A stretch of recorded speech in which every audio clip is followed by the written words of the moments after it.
ইতিপূর্বে যে ট্রেনগুলো আমাদের ধর্ষণা থেকে যেত, সেই ট্রেনগুলো আজ কিন্তু এখান থেকে বন্ধ করে দেওয়া হয়েছে। সেগুলো ঈশ্বরদী এবং পুরাদা পর্যন্ত এসে ওখানে অবস্থান নিয়ে থাকে।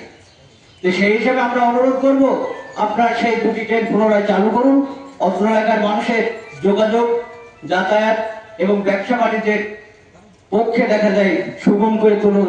এটাই আমাদের জোর হবে এবং এই জায়গাতে নতুন ট্রেন চলবে। এটা আসলে আমি কিছুদিন আগে যখন শুনলাম, বললো আর 1 মাস, আর 2 মাস, আর 3 মাস। এগুলো আসলে আমার মনে হয় ওনারা আমাদের সাথে মশকরা করে, আমাদের সাথে তারা একটা গেম খেলে যে এই তো দিয়ে দেবো। আসলে এই তো দিয়ে দেবো, এই টাইম লাইনটা কত বড়, এবং স্থানীয় পর্যায়ে যারা রয়েছে এই ভুক্তভোগী, তাদের অসুবিধা যে কি পরিমাণ হচ্ছে, ওই এসি রুমে বসে তারা টের পায় না। অনেক মানুষ ভোটের আগে বলে যে এটা করে দেবো, ওইটা করে দেবো, কিন্তু ভোটের পরে তারা ফোনও ধরে না, এমনও হয়। তো সব মিলে আমরা চাই যে আমরা আরো জনবল নিয়ে কঠোরভাবে, যেভাবে সুন্দরবন থামিয়েছিলাম ঠিক একইভাবে আমাদের বাদ বাকি দাবিগুলো পূরণ করব এবং সেই